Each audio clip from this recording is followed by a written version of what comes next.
Hello, everyone. We are going back to 2019 again to listen to my conversation with artist Marc Benja. This conversation was unique because Marc had only been an artist for about a year, and he had been in corporate America for about 25 years. So he was starting out on this journey and figuring out the tools, the techniques, how to network, how to use Instagram. And we made a lot of comparisons. We talk a lot of comparisons between corporate experience and being an artist. And re-listening to this, it's a nice interview. And Marc is a very sweet guy. And I'm glad that he sat down with me. I don't remember how the heck him and I met, but we did. And please enjoy my interview with artist Marc Benja.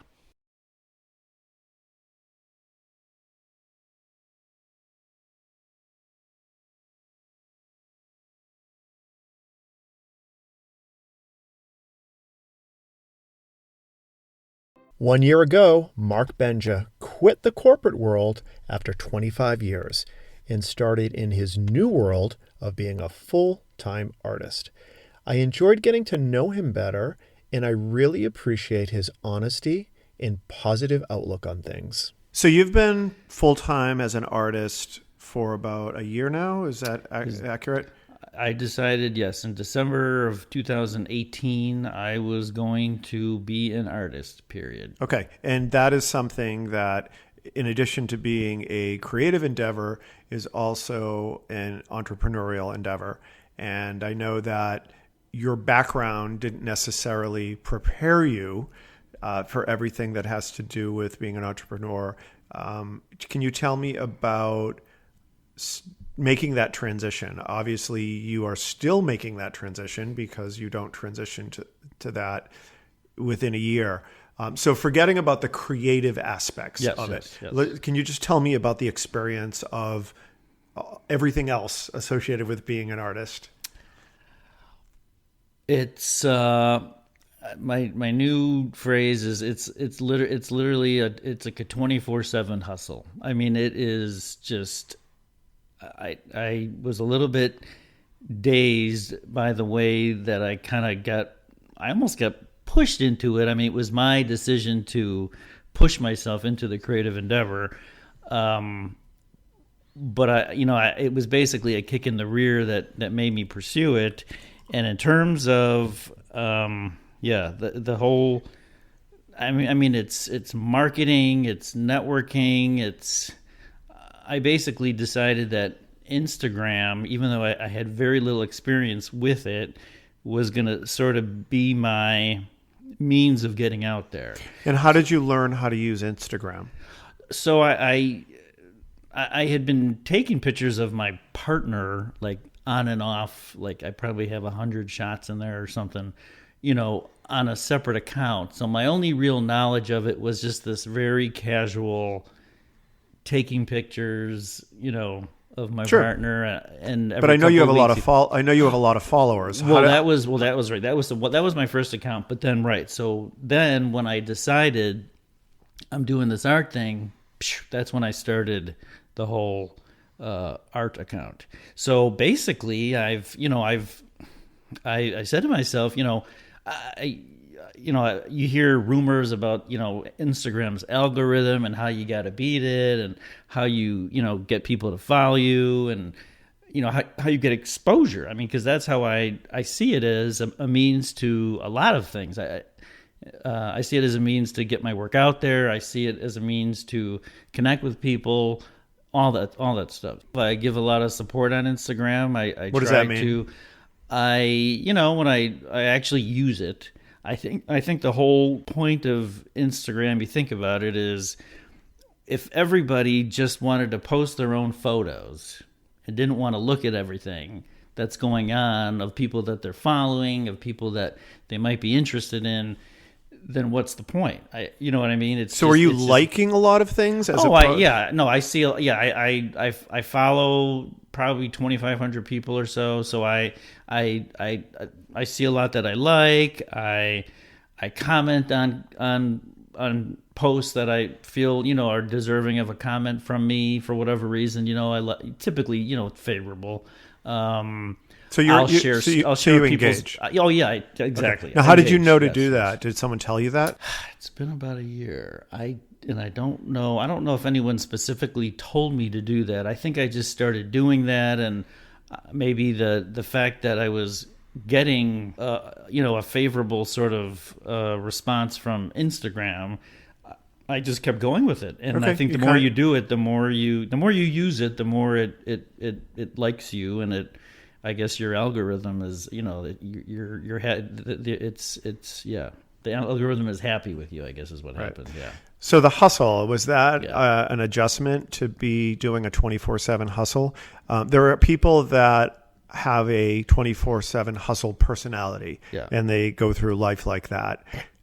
Is that how you are, or did you have to learn to be like that? I think if one is motivated to do something, at least myself, I mean, I give it 100%. It isn't something I was always busy at my corporate job. I mean, for 25 years, I, was working 12-hour days, 14-hour days. It's, you know what I mean? I was dedicated to and loyal. I was loyal to my company. I was dedicated to my job. And, it's just the kind of person I am. If I'm going to do something, I'm going to do it 100%. I think with the fact that I'm new to art full time, or even part time, or even anytime. Exactly. You just need to be on it constantly, and plus it's something new, so it's probably new and exciting, and the horizon is full of hope. So that keeps things. Yes, it's it is. Yeah, that's part. Yeah, that's part of the case. It's a lot of. I'm scared. This is all new to me. I've been a corporate slave literally for 25 years, and I've gotten a paycheck regularly, and now they're not coming in, and I didn't plan on this, so it's motivation to do what you love, do the art, make the paintings, make the drawings, whatever it is. And it's also, you need some kind of income to survive at some point. So I think it's all that, yeah. So can you tell me about why you made that jump and why you decided that you were going to take that risk to pursue being an artist? So I technically resigned from my job in December of 2018, but I was basically forced out. So I needed to decide right then and there what I was going to do. And I said to myself, last two companies that I've been at have been extremely volatile, and what I've seen and talking to other people at different companies, and at the time it's just something I just don't want to do it anymore. I mean, I could be dead tomorrow, and then what? I studied art in college, many years ago, and it was something that I kind of intended to do, but I just I got kind of sucked in by the paycheck. Were you ever planning on doing art and this was the opportunity, or did this situation happen with your corporate job and you were like, okay, I need to do something different, and what am I going to do that is going to move me in a different direction from going back to in the insurance industry? It was all that. This was probably the opportunity, like the push that I needed to do art. I think at the time I said, first of all, I had some money in the bank that I could use.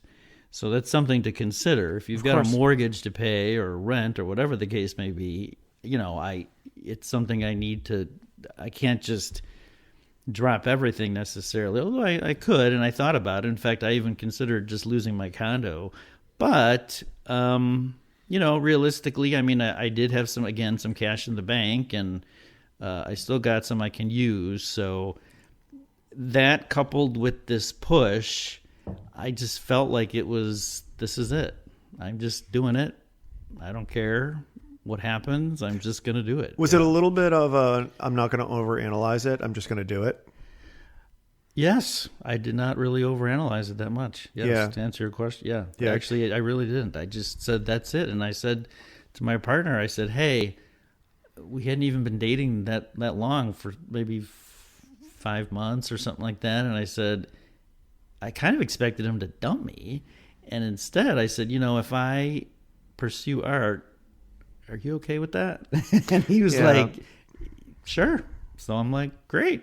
That's it. Yeah. So this is your situation is very similar to my story. Interesting. Because, art is really my third career. And both of my first two careers were based on something that I knew was pretty much guaranteed success. And I knew that there was a plan for success. My first career, I have a degree in engineering, and my first career was in industrial sales, working for large chemical companies.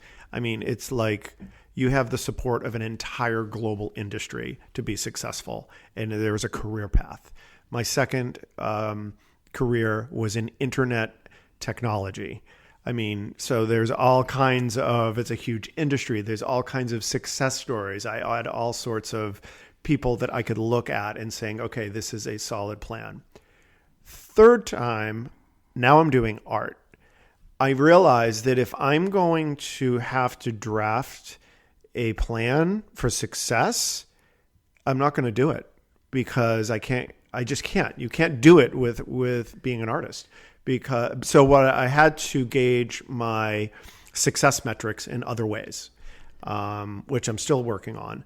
But it's a very different. It's an interesting choice that you and I have made. Yes. Because it's really hard to find people with there is no success track. No. That if you just do this, you will be successful. If you're an engineer, there is a track. If you do this, you will be successful, type of thing. But it is not the case with artists. So I wonder, are we just crazy, you and I? I mean, no. And it's funny. It's interesting that you put it like that, because insurance is also. I mean, it just gets bigger and bigger. And if I wanted to continue to do that for the next 15 years, so I retire, fine. But I completely agree with you. It's a little bit crazy. It's part of me wishes I started this back in my 20s. Mm-hmm. But then part of me knows that I'm a little slow. And people always say to me, Mark, you're not slow. Stop calling yourself stupid, whatever. But in reality, it takes me time to actually sometimes digest things. Anyways, it's taken me, 25 years to jump into art, even though I went to college for it. But to answer your question, in regards to a plan, there is definitely nothing's written in stone, particularly in regards to art. There's no track. I think that, I've spoken with a couple artists that I've met through Instagram, even in different countries, who've, before I really dive myself into all this, I said, is it possible to make a living? And, one of them in particular who is she's popular. I mean, she's got 100,000 followers, and she sells her art on a regular basis. She's got, shows all the time, and she's got people who represent her.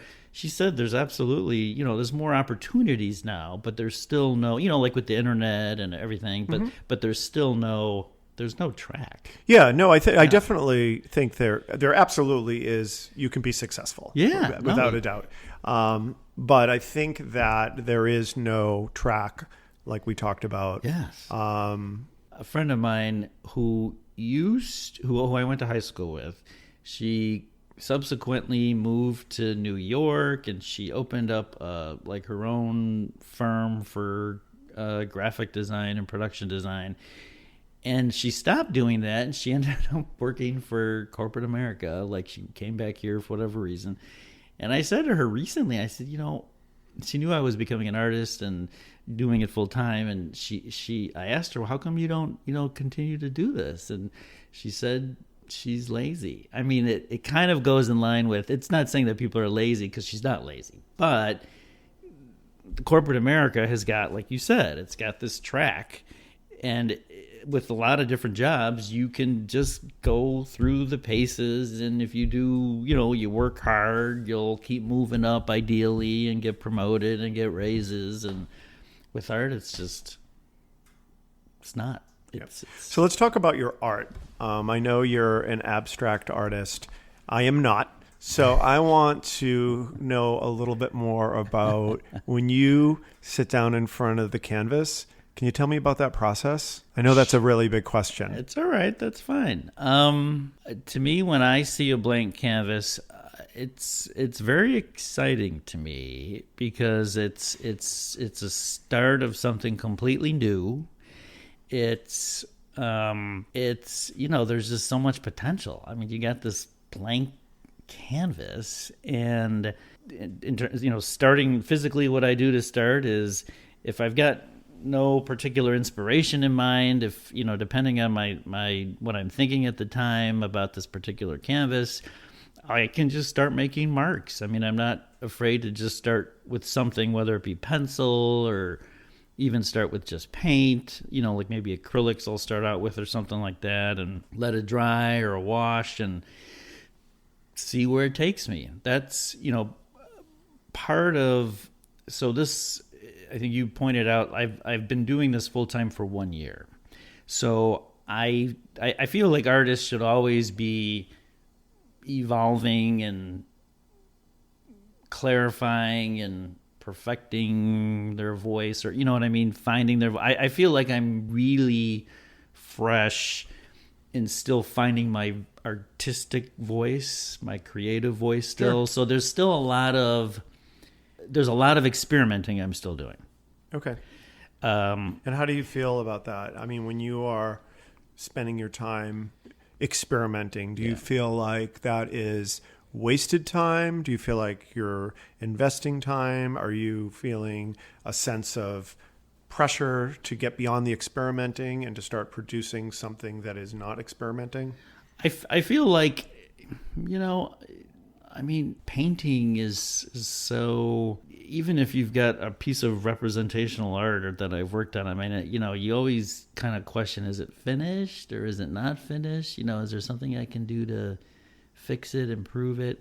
I feel like I was extremely fortunate enough to just like have a show, and that's like something I wouldn't have expected, for 10 years down the line. But Instagram kind of helped me to get that, connection. But anyways, my point being, I've worked on more than 30 paintings over this last year. A lot of them are just, even though they were in the show and the show has come down, I'm still going to maybe work on a few of them. These experiments are just kind of like ongoing.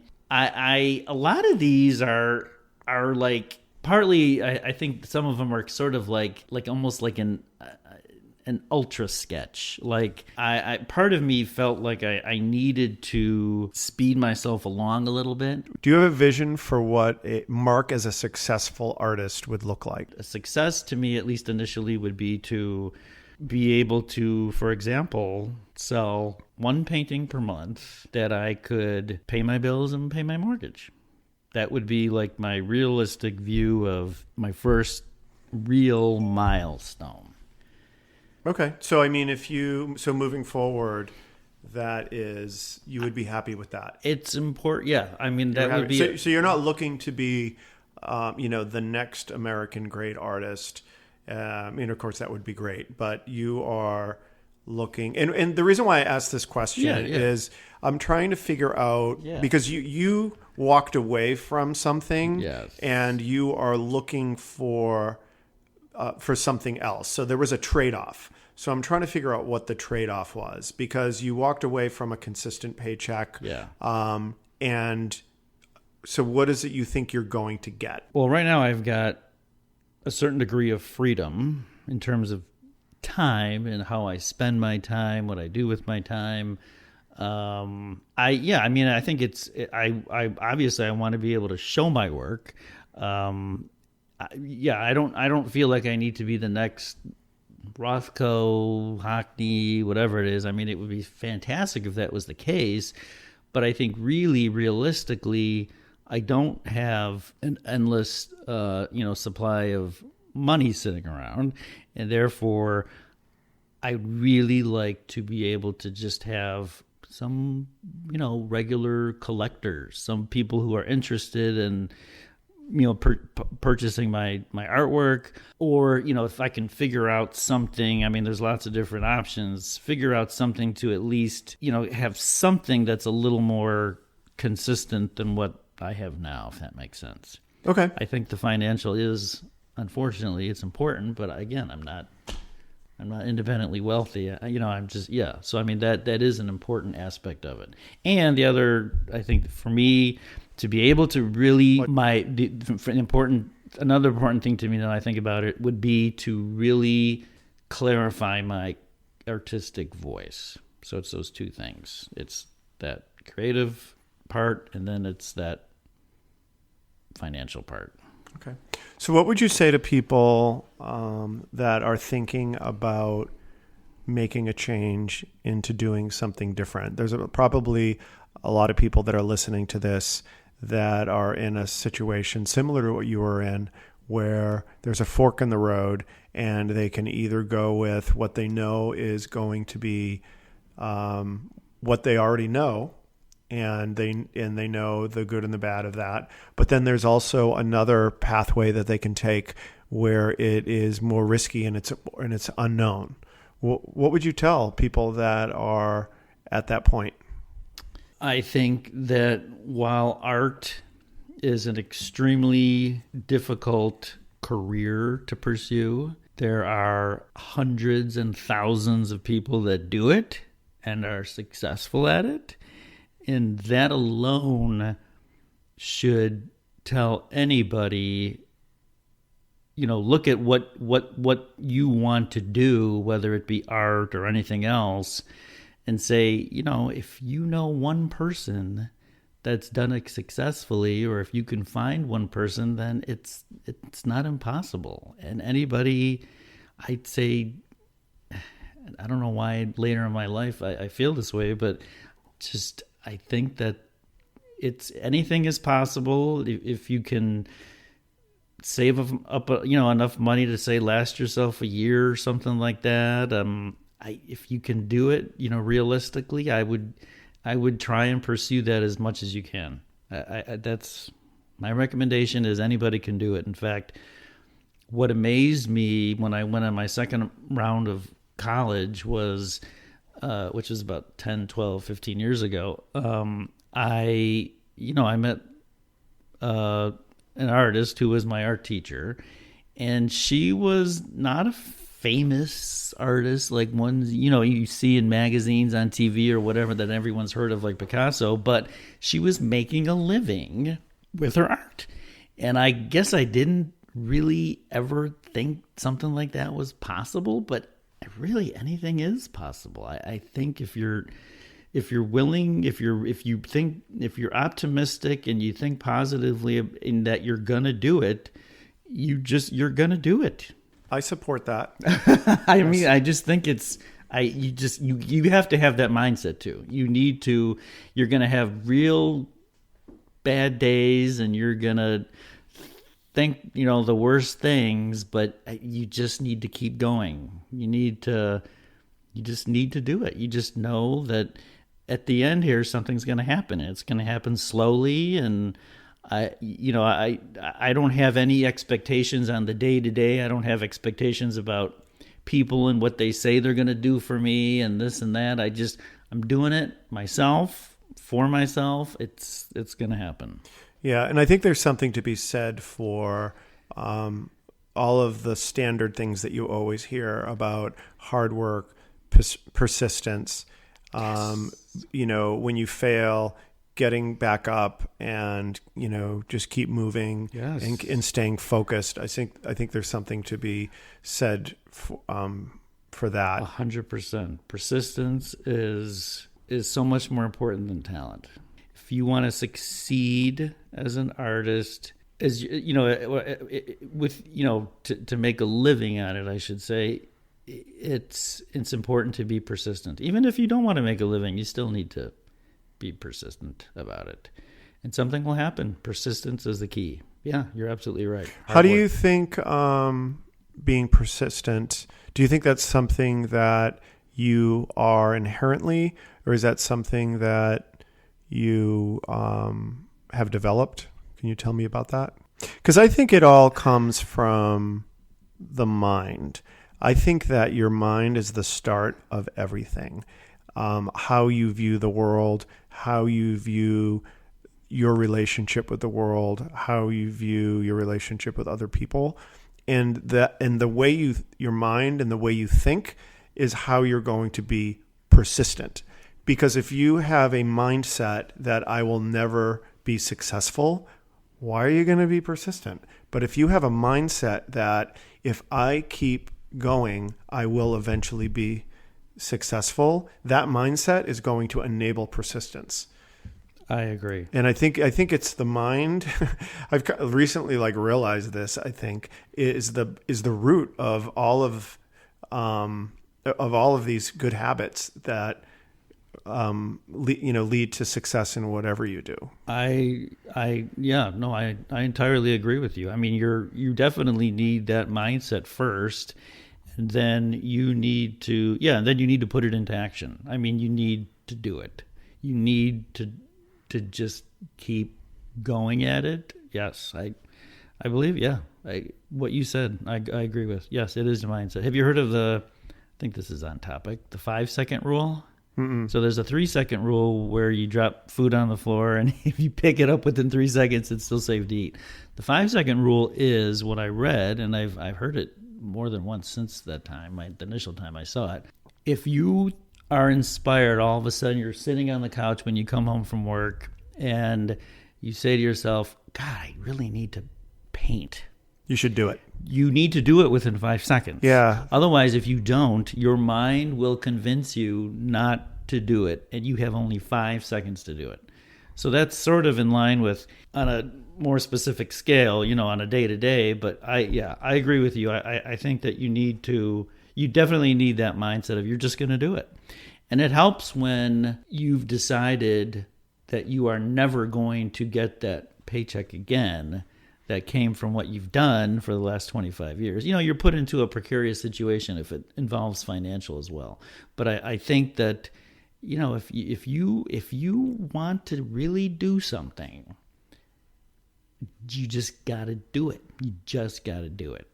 So it sounds like another part of this is action. Yes. As opposed to thinking about it, talking about it. Just got to do it. You got to do it. You just got to do something. Yes, you got to do something. You have 5 seconds to do that thing. You got to do it. You just got to paint. You just got to get on Instagram. You just got to look at other people's work, comment a little bit. People start following you.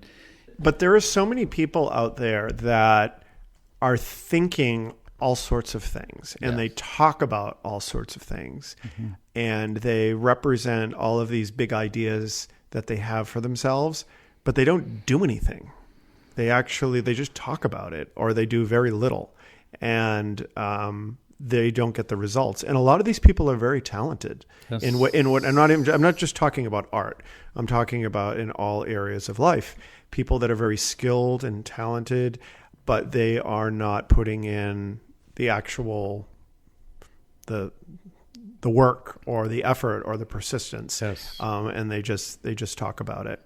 Agreed. So, and I think the doers will ultimately, they will end up getting the results. And I think that's important. It's important for people to just, and I think everyone, excuse me. You're absolutely right. Everyone knows that, but I think that it's so easy to get distracted because there's, in 2019, there's so many sources of distractions that keep us from acting, that we get distracted and we don't realize that. I agree. If you're painting, however often a week or whatever, even if you're able to to get home from your corporate job and paint or do whatever it is you want to do, and you say to yourself, oh yeah, I'm gonna start, I'll get on Instagram, or I'll send, a couple photos of my paintings to a gallery, or whatever the case may be. Or even just to be able to pick up a paintbrush, say, I wish I picked up a paintbrush then, because now I don't feel like it and it's too late and I'm tired. And you just gotta, it's the persistence. Yeah, it's the people who actually do it. I 100% agree, are the ones that are gonna succeed. And I think what people don't realize is, even though there's no track for us, at least as artists, look at all the people that do it. I didn't realize this until recently. It can happen. It's not. Of course it can. It's so easy to, in your mind, before you say, it almost takes more energy. And maybe some of us, I was thinking about, why didn't I pursue this so long ago? I don't know if it's, I think in one of your podcasts you talked about it. It's there might be like a fear of rejection, or fear of failure, or fear you won't make money, or something like that. There's no track for any entrepreneurial kind of art. But you were listening to my earlier in my first couple episodes, fear of rejection kept coming up for some reason. Yeah. I'm totally fine with being rejected. I mean, I guess that's so. I don't know if people have that fear. I mean, I'm assuming there's other people than myself that might have that fear, but you just get up and you just gotta keep going. Yeah, I think what came up a lot was it kept coming up that kids, like when you are in elementary school, when you had like art class or whatever, you had the time when you were doing artwork, everyone was sort of equal. Like there wasn't like the artsy kid in first and second grade. Everyone was just doing it, and everyone was confident, and everyone was exploring art. But then at some point it just changes, and kids as they become adults are less open to being creative and just doing things without, more specific guidelines. And I think that's where it came. And it was about people just looking stupid, and people feeling a sense of rejection. Mm-hmm. So that's probably what you were hearing on the podcast. I think that was part of that. I think you need to be able to, for example, on Instagram, you're going to get feedback. And actually what drives me nuts is that all of my comments are positive. I want someone to tell me, you know what I mean? I would like some unfavorable, because I know everyone doesn't like this work, and I want to know what people like and don't like and whatever, just because it doesn't necessarily have an impact on what I'm doing, but you know what I mean? It still gives me a more real, connected feeling with the people that are looking at the work. Well, it also gives you nuggets to help guide you. It does, right. Right. If there are actual, some of it's, it's all subjective, but at the same time, there are even elements in an abstract work where, you could look at something and just kind of say, even if you're not an abstract fan, you need something in here. You need just a little contrast or something. I go to an art critique once a month at Gallery Studio O in Ravenswood. Okay. And you can bring 2 pieces of artwork, and it's people all other artists giving you feedback. That's great. And it's really helpful. I think feedback is wonderful. I'm always, particularly as it relates to this podcast, I am always asking people, please give me feedback. Yeah. And I tend to get positive feedback. Unfortunately, I mean, because I just don't know what, I'm looking, I want to make things better. Yeah. And I want feedback from people, and I don't really get any, but whatever. But that doesn't mean, if you're listening, please give me a 5-star review on the iTunes store. No, I agree. Like you said, I also on one of the other podcasts was, you don't learn without making mistakes. You're not going to learn if everybody keeps saying to you, oh, this is beautiful. This is great. This is wonderful. I need to know. Tell me. I want to know what sucks about it because I need to improve. I want to improve. I want to get better. Like you said. So you know what's interesting about this concept of getting feedback is when I was in corporate America, when I had like my reviews, I would get like a knot in my stomach thinking about any sort of negative feedback, like thinking that there was going to be some. Like I would dread it. Now, for whatever reason, it is completely flipped because I embrace any sort of feedback like that. Yes. Do you feel the same way, or? To some extent, yeah. It depends on who was giving the feedback back in corporate America. I would tend to. I had a real good boss for a long time, and I think his feedback was put in such a way, he was a good guy and he was a good boss, and I think he wanted people to improve and grow, and I thought he was doing it in such a way that was, not pointing fingers, placing blame, etc. It was just it was an opportunity to grow. But I can see where it's definitely a different story because I was definitely more defensive. Yeah, now that you mention it, there's definitely an interesting, yes. There's definitely a difference, though. Yeah, I think there's more. I see what you're saying. There's more value to constructive feedback right now for us than there was before. Yes, because I didn't really feel like it was help. It was more just annoying than I felt helpful. Yeah, and maybe I don't know if it's because it's there. It's all about corporate America is all about money, sort of, and art is not entirely about that. But when they're paying you, they're telling you what you want to do, and you don't want them to say there's anything bad because then your paycheck is at risk. But whereas now it's, you're just trying to really grow and improve. And so in the past year, since you have been doing art, have the types of people that you are interacting with different? Are you, because obviously you're interacting with more artists, I assume. Has the nature of how you communicate and those connections, are they different than the connections you had before you became an artist? Yes, I think now you're right. There's a lot of communication with artists because there's just a lot of artists on Instagram, and so there's a lot of artists following other artists and talking to other artists, and